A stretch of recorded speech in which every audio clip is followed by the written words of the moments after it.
Hoje, 12º domingo depois de Pentecostes. Leitura da Epístola de São Paulo aos Coríntios. Irmãos, é esta a confiança que temos em Deus por Cristo. De nós mesmos e por nós mesmos nada de sobrenaturalmente bom somos capazes de pensar. A nossa capacidade vem só de Deus, que também nos fez ministros idôneos de uma nova aliança. Não a da letra, mas a do Espírito, porque a letra mata e o Espírito é que vivifica. Ora, se o ministério da morte gravado em letras sobre as pedras da lei foi acompanhada de tal glória que os filhos de Israel não podiam olhar para o rosto de Moisés por causa do esplendor transitório do seu semblante, como não será de maior glória o ministério do Espírito? Com efeito, se o ministério da condenação foi glorioso, de quanta maior glória não há de ser o ministério da santidade?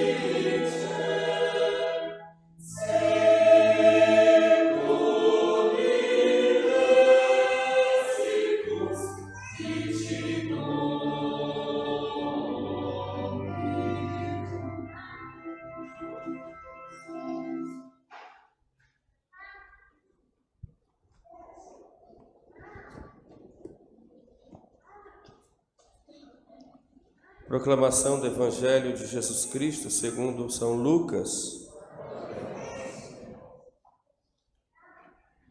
Naquele tempo disse Jesus a seus discípulos: Ditosos os olhos que veem o que vós vedes, pois eu vos afirmo que muitos profetas e reis desejaram ver o que vós vedes e não viram, e ouvir o que vós ouvis e não o ouviram. Nisto levantou-se um certo doutor da lei que lhe disse para o experimentar: Mestre, o que eu devo fazer para possuir a vida eterna? E Jesus lhe perguntou: O que é que está escrito na lei? Como é que tu lês? E ele, respondendo, disse: Amarás o Senhor teu Deus de todo o teu coração, de toda a tua alma, com todas as tuas forças e com todo o teu espírito. E amarás a teu próximo como a ti mesmo. E Jesus disse-lhe: Respondeste bem, faze isto e viverás.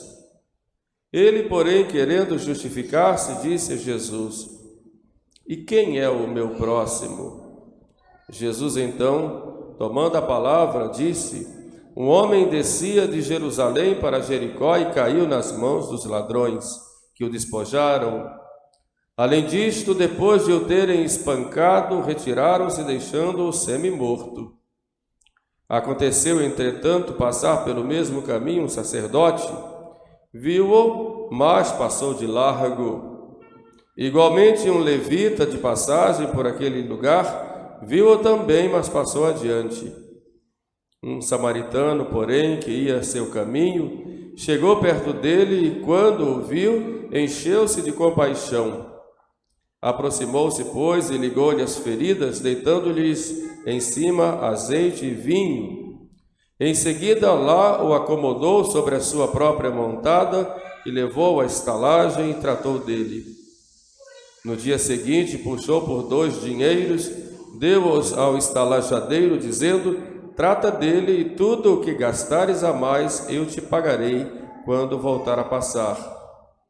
Qual destes 3 te parece que foi o próximo daquele que caiu nas mãos dos ladrões? Respondeu ele: Foi aquele que usou com ele de misericórdia. E Jesus então disse-lhe: vai tu também e faze o mesmo. E pelas palavras do Santo Evangelho sejam perdoados os nossos pecados.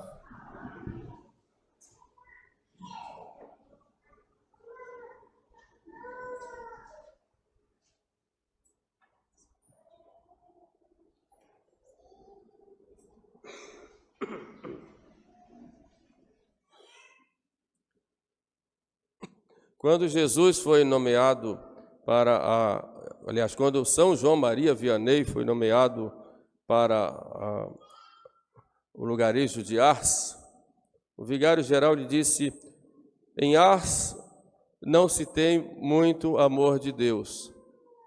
Cabe a vossa reverendíssima implantar lá o amor de Deus. Na verdade, aquele superior de São João Vianney estava dando para ele um verdadeiro programa pastoral, que é implantar o amor de Deus. Tudo nos leva para isso. Na verdade, toda a pastoral da igreja, todos os movimentos, todas as pastorais, todas as associações religiosas, seminários, universidades, estruturas, construções, coral, todo coroinhas, tudo só tem um sentido se nos leva à santidade. Esse é o fim último de toda a pastoral na igreja. Levar os homens a serem santos. E a santidade consiste em quê? Consiste na caridade. São Paulo dizia: ainda que eu falasse as línguas dos anjos, se eu não tiver a caridade, isso de nada me adianta. Ainda que eu entregasse o meu corpo para ser queimado vivo, se não tiver a caridade, isso de nada me importa. E parafraseando, ainda que eu cuidasse de toda uma obra de igreja, que eu fizesse cânticos bonitos, que tivesse bons acólitos, que tivesse toda uma estrutura, e cumprisse todas as rubricas nos mínimos detalhes, se não tiver caridade, se isso não me leva à santidade, isso de nada me adianta. Eu sou como um símbolo que tine, como diz São Paulo, um bronze que soa, e tudo isso é casca, é superficial se não tem a caridade. Porque a caridade é que deve alimentar toda a nossa vida espiritual. E é para ela que nós devemos sempre caminhar. Ela é princípio e ela é fim. Porque, na verdade, caridade, amor, é o próprio Deus. Deus, caritas est. Deus é caridade. Mas como é que nós vamos viver esse amor? O que é que nos inspira nesse amor? São João diz em uma das suas epístolas que se nós não amamos a Deus que nós não vemos, como é que nós vamos amar o próximo que nós vemos? E daí veio alguma pergunta: como eu vou poder amar alguém que eu não vejo? Na verdade, eu não vejo a Deus, mas vejo as suas obras, vejo o que Ele faz, vejo de modo concreto o seu amor, que não é algo abstrato, invisível. O amor de Deus nos é mostrado a cada dia, mas encontra o seu auge, o seu ponto máximo, em Deus que nos procurou e nos mandou o seu próprio Filho, de modo que olhando na cruz, olhando em Cristo crucificado, o seu lado aberto, em que brota sangue e água de seu coração, nós vemos aí o auge do amor de Deus para conosco. E daí nós tiramos toda a inspiração, porque dali vem todo o amor de Deus que se derrama sobre cada um de nós e que passa sobre nós e que deve voltar para Deus. E nosso Senhor, querendo que esse amor fosse manifestado, não satisfeito em derramar o seu sangue até a última gota e deixar que seu coração fosse aberto para nos mostrar esse amor, ele antecipa aquilo que ocorreu na Sexta-feira Santa para a última ceia, e lá institui o sacramento do amor, sacramentum caritatis, em que ele se dá a nós em alimento, ao mesmo tempo que em seu estado de vítima se oferece ao Pai por nós e conosco. O sacramento da Eucaristia, que é o sacramento do amor, em que Deus, no seu infinito amor, ele vem a cada um de nós para se unir a cada um de nós. Quem come minha carne e bebe meu sangue permanece em mim e eu nele. Esta comum união entre nosso Senhor e nós, que deve também se expandir na comunhão de todos na igreja, porque todos recebem o mesmo Cristo. Não há branco nem negro, não há pobre nem rico, não há criança nem velho, não há diferença, não há distinção, porque para Deus todos nós somos filhos. E como filhos nos alimentamos do mesmo Jesus, do mesmo Cristo. Por isso é chamado de sacramento de comunhão, ou sacramento de caridade, sacramento de amor. Isso é que nos inspira a amar. Nós ouvimos agora a parábola do bom samaritano. Essa parábola nos mostra, Jesus responde ali a um doutor da lei, a um teólogo que pergunta qual é o maior mandamento da lei. Mas interessante que ele pergunta para o tentar, qual é o maior mandamento da lei? E o que é que eu devo fazer para possuir a vida eterna? E Jesus responde para ele, o que é que está escrito? Interessante, Jesus sempre responde com uma pergunta, né? O que é que está escrito na lei? E aquele doutor da lei sabia de cor, né? Todos os dias os judeus proclamavam, Shema Israel, escuta Israel, o Senhor é teu Deus, amarás o Senhor teu Deus de todo o teu coração, né? E amarás a teu próximo como a ti mesmo. Jesus então responde para ele, tá bom, faze isto e viverás. E aquele homem então perguntou, quem é meu próximo? E tinham dúvidas quem era o próximo, né? Quem é meu próximo? Discutiam sobre isso. E Jesus então nos conta a parábola do bom samaritano.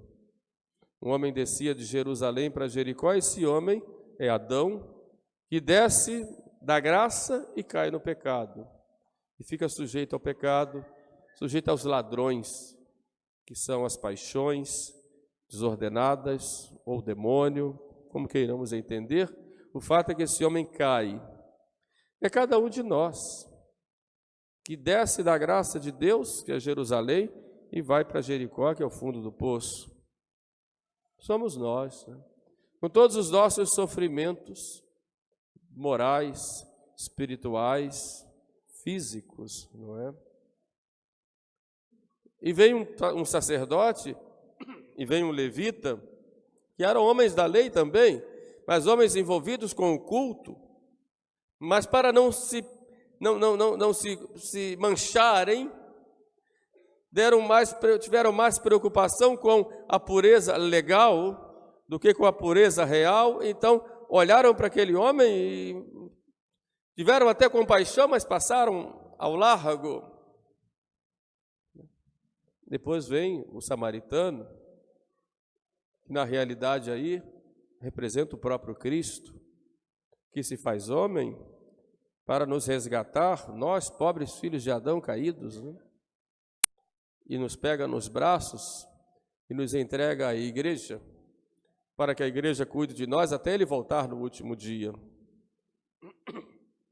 Essa parábola nos dá alguns ensinamentos, né? Primeiro, nos mostra que o próximo não é como os judeus achavam. O próximo não é apenas o povo judeu, e é isso que Jesus quer ensinar, ou não é apenas um estrangeiro que está lá na terra da Palestina, mas o próximo é toda pessoa, é universal. Todas as pessoas que não são o próprio eu, são o meu próximo. De modo que o meu compromisso com o próximo é com todos. Não vou escolher ou fazer acepção de pessoas quando se trata de próximo, quando se trata de amar o próximo. O segundo ensinamento que vem dessa parábola é que o meu amor ao próximo não deve ser um amor etéreo ou um amor abstrato, mas deve se revelar em coisas concretas. Eu olhar o meu próximo naquilo que ele precisa de mim e expressar o meu amor com ações, com atitudes. Não adianta eu cantar belíssimas canções de amor a Jesus, à igreja e aos irmãos, se na prática eu não tenho nada. Se na prática eu não vou àquele que sofre e não vou ali demonstrar o meu amor a ele. Eu preciso, então, com atitudes práticas, mostrar que realmente eu amo. E foi exatamente isso que fez o samaritano. Ele foi na prática e pega ali, aquele homem caído, pega nos braços e toma atitude. Não adianta eu falar muito do amor, se na prática eu não tenho nada. E é exatamente isso que Jesus quer chamar a atenção dos judeus, que conheciam muito bem a lei. Aquele homem era doutor da lei, sabia dos detalhes da lei. Aquele sacerdote também, aquele levita trabalhava no templo também. Teoricamente, conheciam bem a lei, o escuta Israel, a necessidade de amar a Deus e ao próximo, mas é na prática. E é interessante que aquele homem caído era judeu, como era o sacerdote e o levita. E quem vai pegá-lo vai ser um estrangeiro, que era até odiado pelos judeus, que eram os samaritanos. De modo que o amor, Jesus nos ensina isso, ele vai na prática.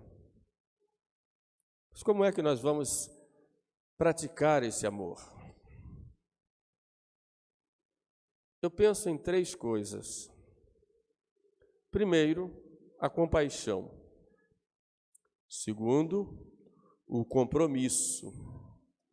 E terceiro, a comunhão. Primeiro, a compaixão. Compaixão vem de com mais paixão, mais pássio, com mais sofrimento. Quer dizer, sofrer com uma pessoa, participar da sua dor, participar da sua angústia, participar das suas feridas. De modo que a primeira atitude de amor ao próximo é olhar o próximo no seu sofrimento e participar, e estar ali com ele, e chorar com ele, e sorrir com ele. São Paulo fala disso, né? Chorai com os que choram e alegrai-vos com os que se alegram. Então, essa compaixão, não apenas do ponto de vista físico. Há muita gente que sofre fisicamente. A gente vê tanta pobreza, tanta dificuldade, tanto sofrimento, tanto. Meu Deus do céu, o mundo, sofrimentos físicos, sofrimentos morais, tanta gente angustiada, tanta gente perdida nesse mundo. É difícil, terrível. Muita gente até tem muito dinheiro, mas não sabe o que fazer da vida. Perdeu o verdadeiro sentido da vida. Quanta angústia, umas famílias. Por exemplo, ontem estive celebrando a missa lá na comunidade Maranatá, lá em Sepetiba, com os nossos irmãozinhos dependentes químicos que estão lá naquela comunidade tentando se recuperar, estão, graças a Deus, se recuperando do vício da droga. Quanto sofrimento, quanta vida destruída, né? Deus do céu, quanta angústia, quantos senões, mas também quanta graça, né? E a nossa presença lá, a presença de quem ajuda, de quem está ali, de quem se esforça para ajudar os nossos irmãos, sem interesse algum, a não ser a própria pessoa, né? Quer dizer, essa compaixão de estar ali chorando com eles, estar ali participando desta luta de cada um que cai e se levanta, né? E quanta alegria deles ao receberem Jesus. Cheguei lá cedo, atendi muitas e muitas confissões. E depois, né, quanta gente, né? Depois, na hora da comunhão, que alegria daqueles nossos irmãos, do povo também que estava presente. Quer dizer, a compaixão nos leva a participar dessa vida, né? E essa comunidade faz um trabalho muito bonito nesse sentido, né? E deve ser ajudada, né, para isso. A compaixão nos leva exatamente a isso, né? Ver Santa Teresa de Calcutá, como ela participava dos sofrimentos daquele povo lá das ruas de Calcutá, das crianças que sofriam, dos pobres, né? Dos deserdados da sorte, e tantos também, e muitas pessoas até de dinheiro a procuravam, e diziam, vá lá na minha casa porque a minha mulher ficou louca, eu estou sem saber o que fazer, meu filho perdeu o sentido da vida. E lá a Madre Teresa, né, com a sua presença, e assim por diante, né? Compaixão. Em segundo lugar, né, nós devemos ter um compromisso. O que é que eu posso fazer pelos outros? O que é que eu posso fazer pelos meus irmãos?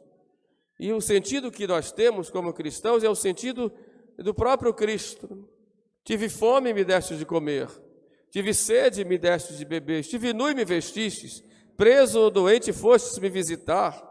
Tudo aquilo que fizestes ao menor dos meus irmãos, foi a mim que o fizestes. Isso Jesus fez.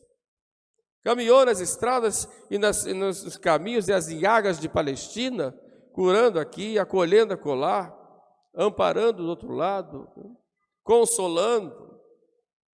E como ele fez isso? Dando alimento. Tenho pena dessa multidão, movido de compaixão, ia ao encontro do povo, ensinava, falava, orientava, né? É isso que nós devemos fazer, né? Ficamos muito acomodados, é muito fácil ficar em casa, ou ficar no escritório só assinando papéis, que necessitam, é claro, mas temos que ir além, e a igreja nos chama, através das suas obras, nós irmos além e irmos ao encontro dos nossos irmãos que sofrem, em todos os sentidos, como eu disse. O compromisso é um grande desafio para nós. Não é fácil, existe muito sofrimento no mundo, e tão próximo de nós. Muitas vezes, ao lado da nossa casa, tem gente precisando da gente, a gente não percebe, ou não quer perceber. E, por fim, o testemunho da nossa comunhão. Comunhão com Deus e comunhão com os irmãos da igreja. E aí, eu quero fazer uma reflexão muito séria a respeito disso, porque há muita gente na igreja que trabalha contra a igreja e contra os irmãos. Muita gente que se diz defensora da igreja, mas trabalha contra a igreja, por causa de suas vaidades e da sua falta de caridade.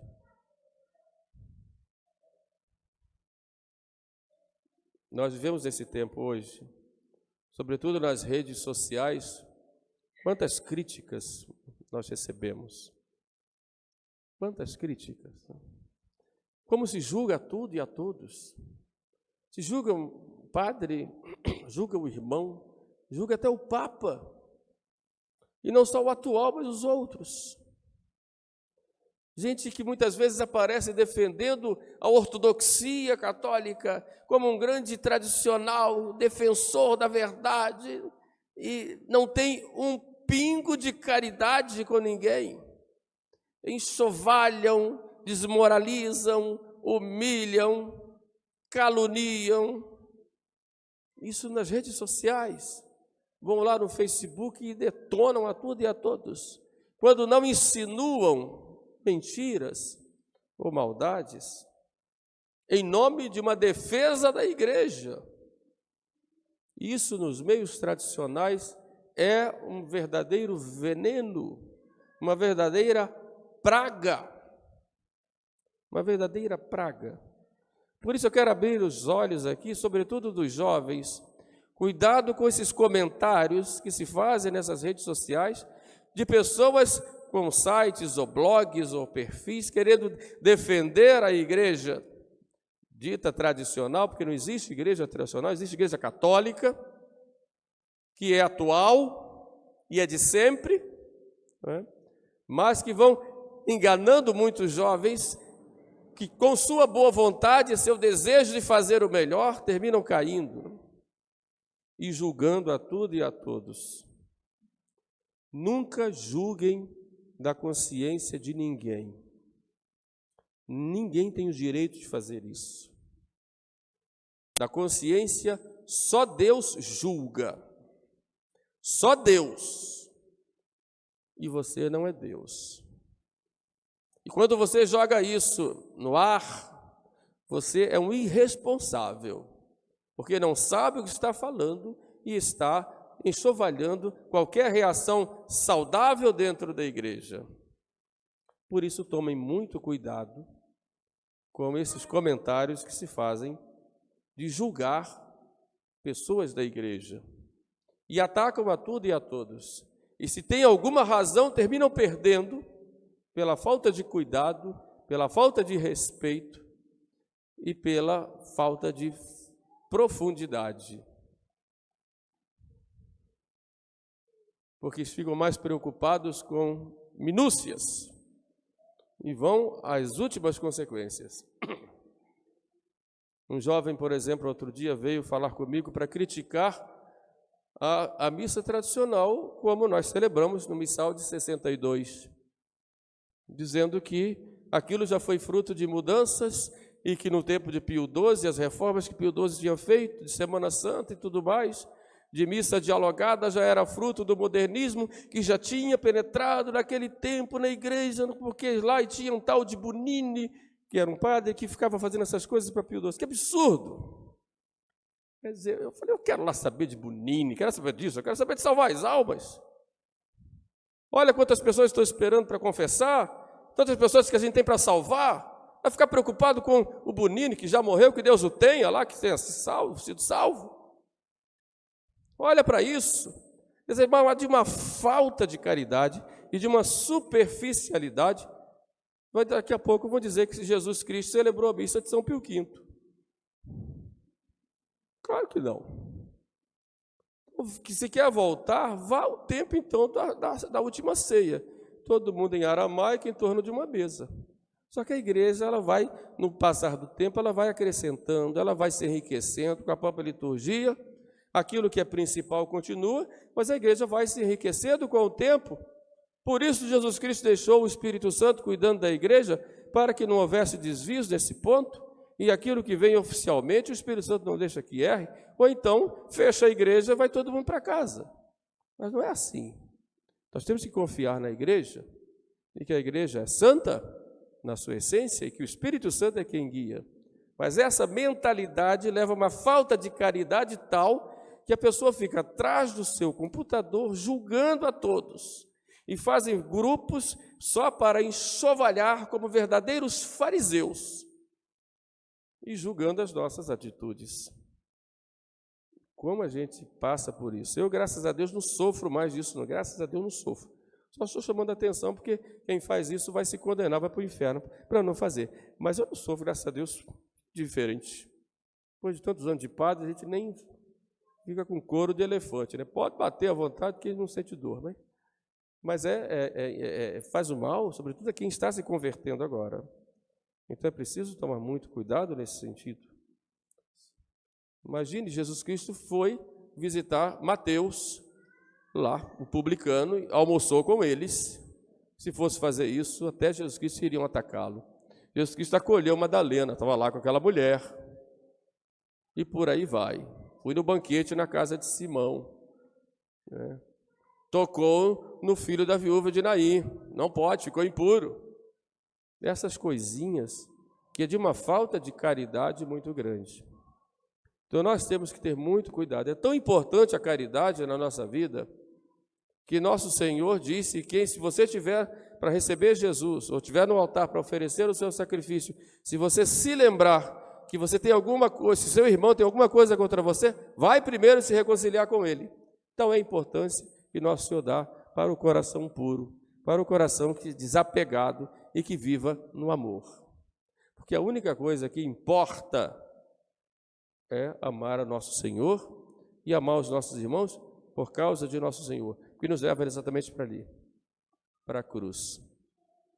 Por isso pensamos a Maria Santíssima, a nossa mãe, que tanto ama, né? Ela diz, o livro da sabedoria fala, eu sou a mãe do amor formoso, isso se aplica a Maria, né?